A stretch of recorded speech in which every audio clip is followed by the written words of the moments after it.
Hola chicas, your season sis here with the latest episode that I am calling Suddenly Seymour, Suddenly Single. Don't forget to like, subscribe, follow, and share. This podcast is the audio version of a 2022 blog post of the same name. I have woven in some new insights, randomness, and tangents. After the breakup, a divorce, or your dearly beloved departs, one may find themselves suddenly single. The Broadway movie musical geek in me shifts to Suddenly Seymour, the showstopper from Little Shop of Horrors. Does the end of a relationship connect to show tunes? Check out the streaming platform of your choice for the movie or view YouTube videos of the songs. While I will be sharing divorce stats and info, some of this may apply to widows, the dumpers, and or dumpies. Like most fairy tales, the hero, Seymour, and the heroine, Audrey, have a happily ever after ending. That is how their story ends. The producers left room for a sequel where we might find out if their lives embodied the lyrics in Somewhere That's Green. Perfection from the pages of Better Homes and Gardens is comparable to Instagram Reels today. For sure, they'd be #relationship goals. Happily Ever After was the beginning for you and your Seymour. There was singing and dancing to Some Fun Now when things were going well. Now is the operative word. The fun may not last after the honeymoon ends.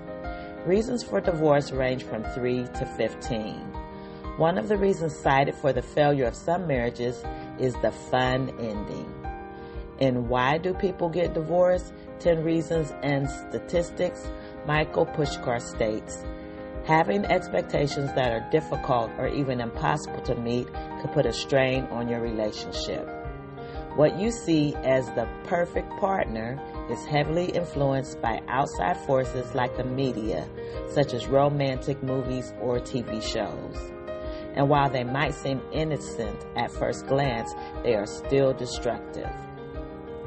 According to Sophia Balonis in 15 Common Causes of Divorce, it's especially unhealthy in marriages where a person expects their spouse to be the reason for their joy and happiness.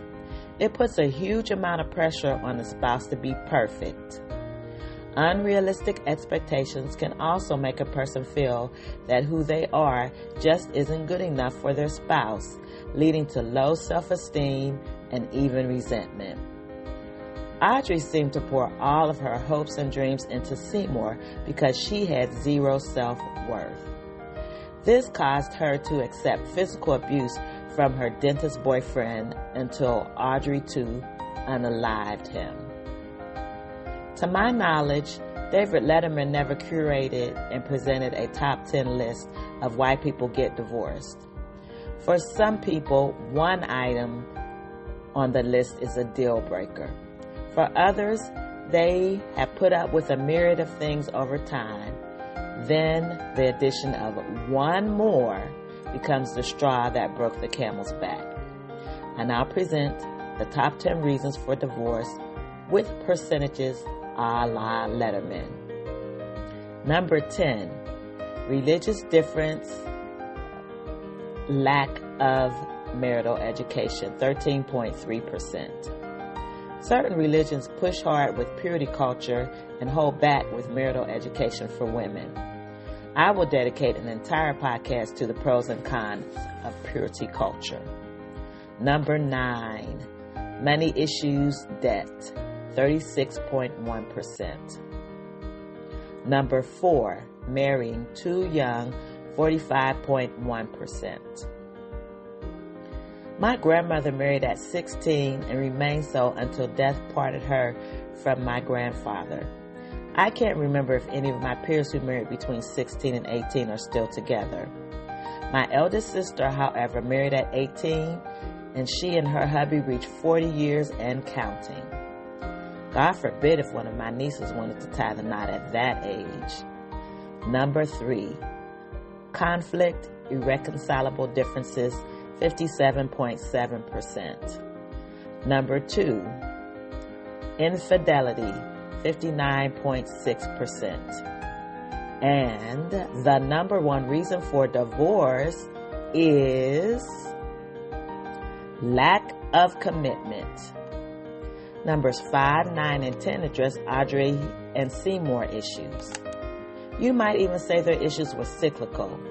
Lack of parental support linked to lack of marital education, linked to money issues, linked to etc., etc. I don't remember any parental influence at all in the movie. Seymour's boss was a poor excuse of a father figure. Audrey, too, took him off the scene before the film ended. Seymour and Audrey lived Skid Row as separate entities. They mistakenly thought once together, their tune would never change back to Skid Row again when the cares of life wore them down. One of the 6 reasons from Today.com to blame for divorce is money. Money in and of itself doesn't cause divorce.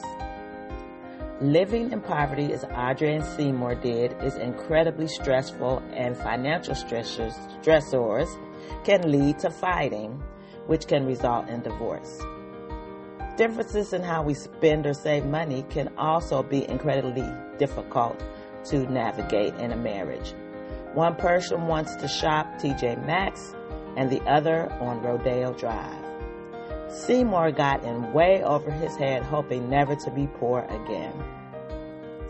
As individuals, they cry out, "Feed me," due to prioritizing things other than each other. Unbeknownst to Audrey 1, Audrey 2 had Seymour's ear, tempting him to make life-altering decisions that would affect the Krellborns, Seymour's last name, going forward. The realization that one spouse has different values/morals made the 13 most common reasons for divorce list from itsovereasy.com.